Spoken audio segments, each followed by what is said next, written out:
सभी मित्रों को सुप्रभात। आप सभी का स्वागत एवं अभिनंदन है रेडिक्स कोचिंग प्लेटफॉर्म पे।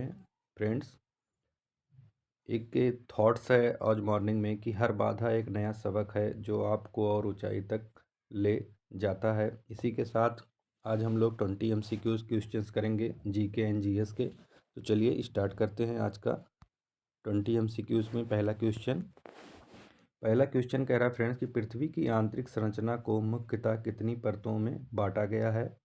ऑप्शन ए कह रहा है 2, ऑप्शन बी कह रहा है 3, ऑप्शन सी कह रहा है 4 एंड ऑप्शन डी कह रहा है 5।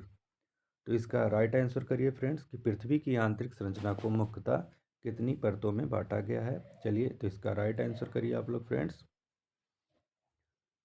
क्वेश्चन नंबर 1 का। तो क्वेश्चन नंबर 1 का जो राइट आंसर है मित्रों वो है आपका right answer option number B is the correct. B option आपका करेक्ट होगा friends. B option is the right answer. चलिए क्वेश्चन नंबर 2 की तरफ चलते हैं। क्वेश्चन नंबर 2 कह रहा है फ्रेंड्स कि पृथ्वी की सबसे बाहरी परत को क्या कहते हैं। मेंटल कहते हैं, कोर बोलते हैं, भूपर्टी कहते हैं या केंद्रक कहते हैं। तो क्वेश्चन नंबर 2 का फटाफट आंसर करिए फ्रेंड्स कि पृथ्वी की सबसे बाहरी परत को क्या कहते हैं। चलिए तो इसका राइट आंसर है इसके बाहरी परत को हम भूपर्टी कहते हैं। Option number C is the right answer friends. बढ़ते हैं क्वेश्चन नंबर 3 की तरफ। चलिए क्वेश्चन नंबर 3 कह रहा है कि पृथ्वी की सबसे भीतरी परत कौन सी है। ऑप्शन ए कह रहा है भूपर्टी, ऑप्शन बी कह रहा है मेंटल, ऑप्शन सी कह रहा है ब्राह्म कोर या ऑप्शन डी कह रहा है आंतरिक कोर। तो इसका राइट आंसर करें फ्रेंड्स। और जितने भी हमारे चैनल्स पे नए स्टूडेंट्स हैं, नए फ्रेंड्स हैं, कलीग्स हैं, भाई हैं, बहन हैं, वो लोग सभी लोग चैनल्स को सब्सक्राइब कर लें और बेल आइकन को प्रेस कर लें ताकि हमारी नोटिफिकेशन मिल जाएगा। और आपको जो हमारा चैनल है उसका वीडियो जो है उसका लिंक डिस्क्रिप्शन में मिल जाएगा, वहाँ से आप सीधे उस पे चैनल पे आ सकते हैं। तो और जितने भी हैं लाइक शेयर कमेंट करते रहें। चलिए फिर क्वेश्चन नंबर 3 का आंसर करिए। तो इसका राइट आंसर होगा क्वेश्चन नंबर 3 का option number D is the correct आंतरिक कोर, यानी डी ऑप्शन फ्रेंड्स राइट होगा आंतरिक कोर। चलिए आगे बढ़ते हैं। क्वेश्चन नंबर 4 कह रहा है कि भूपर्टी की औसत मोटाई कितनी होती है। ऑप्शन ए कह रहा है 5 किमी, ऑप्शन बी कह रहा है 30 किमी, ऑप्शन सी कह रहा है 70 किमी एंड ऑप्शन डी फ्रेंड्स कह रहा है 100 किमी। तो इसका राइट आंसर बताएं। चलिए सभी लोग जल्दी से आंसर करिए फटाफट। चलिए 4 का डी यानी 100 किमी। 100 किमी क्वेश्चन नंबर 4 का 100।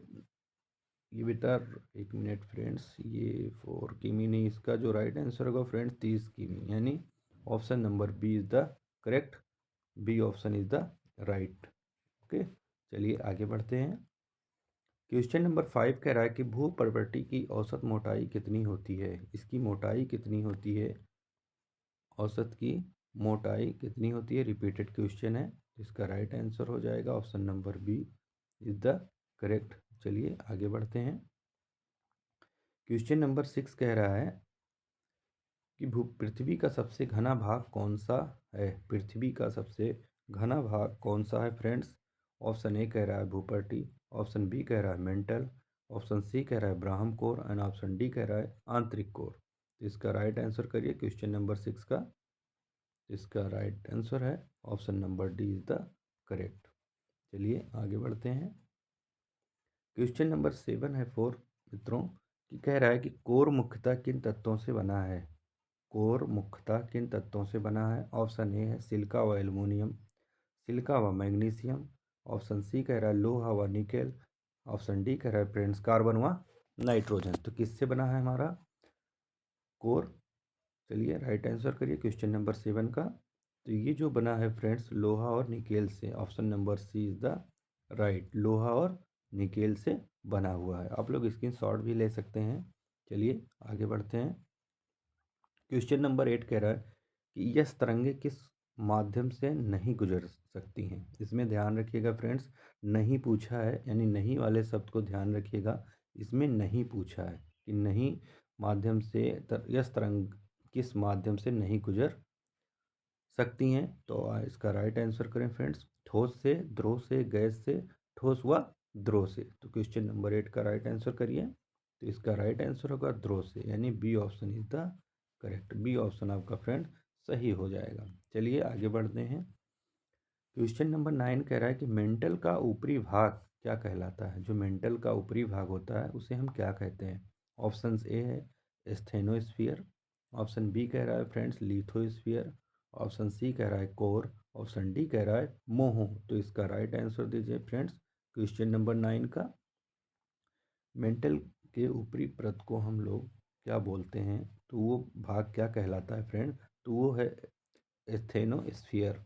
स्टेनोस्फियर यानी कि हमारा A option is the correct हो जाएगा।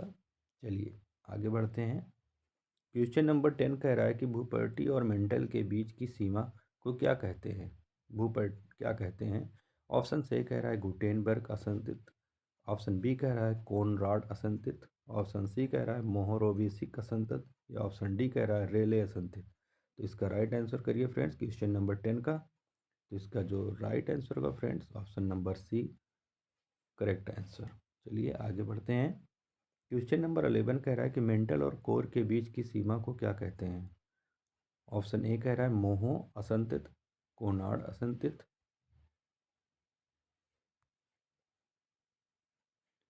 गुटेनबर्ग असंतुलित, या ऑप्शन डी है लेबवर्थ असंतुलित। तो क्वेश्चन नंबर 11 का राइट आंसर करिए फ्रेंड्स।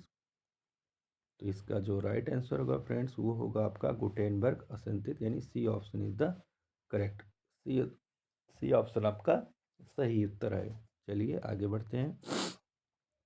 क्वेश्चन नंबर 12 का रेफरेंस पृथ्वी का ब्रह्म कोर किस अवस्था में होता है। ऑप्शन ए कह रहा है ठोस अवस्था में, ऑप्शन बी कह रहा है ध्रुव अवस्था में, ऑप्शन सी कह रहा है गैसीय अवस्था में, ऑप्शन डी कह रहा है अर्धध्रुव में। तो इसका राइट आंसर करिए फ्रेंड्स जी।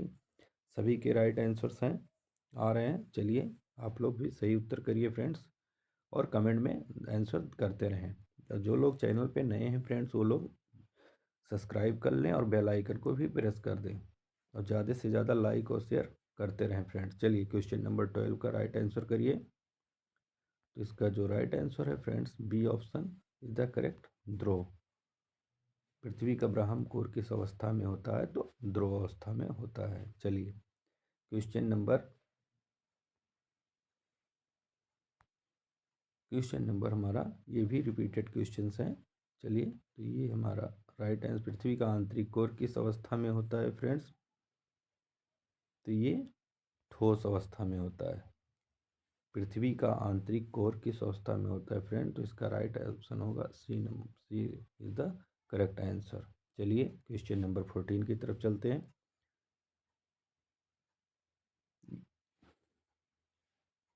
यहाँ पे फ्रेंड्स एक्चुअली क्वेश्चन टू बार। चलिए क्वेश्चन नंबर 14 का अगर पृथ्वी का आंतरिक कोर किस अवस्था में होता है, क्वेश्चन नंबर 14 का है, तो इसका जो किस अवस्था में होता है, तो ये गैसीय अवस्था में होता है फ्रेंड्स। इसका राइट आंसर होगा B option is the correct. पृथ्वी का आंतरिक कोर किस अवस्था में होता है, तो वो गैसीय अवस्था में होता है। चलिए आगे बढ़ते हैं। SiAl सेल किससे संबंधित है। सेल फ्रेंड्स किससे संबंधित है। ऑप्शन ए कह रहा है महासागरीय भूपर्टी, ऑप्शन बी कह रहा है महाद्वीपीय भूपर्टी, ऑप्शन सी कह रहा है मेंटल, एंड ऑप्शन डी कह रहा है फ्रेंड्स कोर। तो इसका चलिए राइट आंसर करिए आप लोग। चलिए क्वेश्चन नंबर 15 का जो राइट आंसर होगा friends option number B is the correct, महाद्वीपीय भूपर्टी, यानी बी ऑप्शन आपका करेक्ट हो जाएगा। चलिए आगे बढ़ते हैं। क्वेश्चन नंबर 16 का रेफरेंस की सीमा किससे संबंधित है। महाद्वीपीय भूपट्टी से संबंधित है, महासागरीय भूपट्टी से संबंधित है, या मेंटल से, या कोर से। तो इसमें आप लोग राइट उत्तर करिए फ्रेंड्स, सही उत्तर करिए। इसका राइट आंसर क्या होगा क्वेश्चन नंबर 16 का। तो इसका राइट आंसर होगा फ्रेंड्स महाद्वीपीय महासागरीय भूपट्टी। चलिए इसका राइट आंसर करिए आप लोग फ्रेंड्स। तो option number B is the right, महासागरीय भूपट्टी। चलिए आगे बढ़ते हैं क्वेश्चन नंबर 17 की तरफ। क्वेश्चन नंबर 17 कह रहा है कि पृथ्वी की भूपट्टी का निर्माण मुख्यतः किस सेल से हुआ है। ऑप्शन ए कह रहा है अवसादी सेल से, कायांतरित सेल से, आग्नेय सेल से या ज्वालामुखी से। तो इसका राइट आंसर बताना है फ्रेंड्स कि पृथ्वी का जो भूपट्टी का निर्माण है वो मुख्यतः किस सेल से हुआ है। तो इसका राइट आंसर करिए क्वेश्चन नंबर 17 का। तो इसका राइट आंसर होगा फ्रेंड आग्नेय सेल, यानी option number C is the correct हो जाएगा आपका। चलिए आगे बढ़ते हैं। क्वेश्चन नंबर 18 कह रहा है कि पृथ्वी के भीतर तापमान किस दिशा में बढ़ता है। ऑप्शन ए कह रहा है ऊपर की ओर, ऑप्शन बी कह रहा है नीचे की ओर, ऑप्शन सी कह रहा है पूरब की ओर, या ऑप्शन डी कह रहा है पश्चिम की ओर। तो इसका चलिए फटाफट आंसर करिए फ्रेंड क्वेश्चन नंबर 18 का। तो इसका राइट आंसर होगा फ्रेंड्स नीचे की ओर, यानी B option is the correct. B option आपका सही हो जाएगा 18 का बी। चलिए आगे बढ़ते हैं क्वेश्चन नंबर 19 की तरफ। भूप्रवृत्ति में पाए जाने वाले जीवाश्म किस सेल में मिलते हैं। ऑप्शन ए कह रहा है आग्नेय सेल में, ऑप्शन बी कह रहा है अवसादीय सेल में, ऑप्शन सी कह रहा है फ्रेंड्स कायांतरित सेल में, ऑप्शन डी कह रहा है ज्वालामुखी। तो किस सेल में हमारे मिलते हैं भूप्रवृत्ति में पाए जाने वाले जीवाश्म, उसका राइट आंसर करिए क्वेश्चन नंबर 19 का फ्रेंड्स। इसका जो राइट आंसर होगा friends B option is the correct. B option आपका सही हो जाएगा। चलिए आज के सीरीज में हमारा 20 क्वेश्चन है जो कि लास्ट क्वेश्चन है फ्रेंड्स। कह रहा है कि पृथ्वी के भीतर ऊष्मा का मुख्य स्रोत क्या है।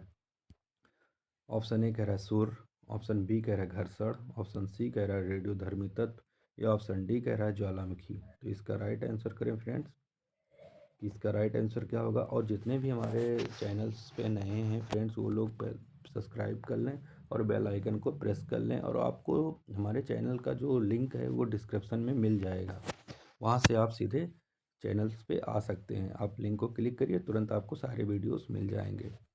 और जितने भी फ्रेंड्स हैं वो कलीग्स हैं भाई बंधु हैं वो लोग जितने भी हैं शेयर भी करते रहें कि ज़्यादा से ज़्यादा और भी लोग तैयारी कर सकें। चलिए तो इसका राइट आंसर करें क्वेश्चन। तो इसका जो राइट आंसर होगा फ्रेंड वो होगा हमारा रेडियो धर्मी तत्व, यानी option number C is the right answer.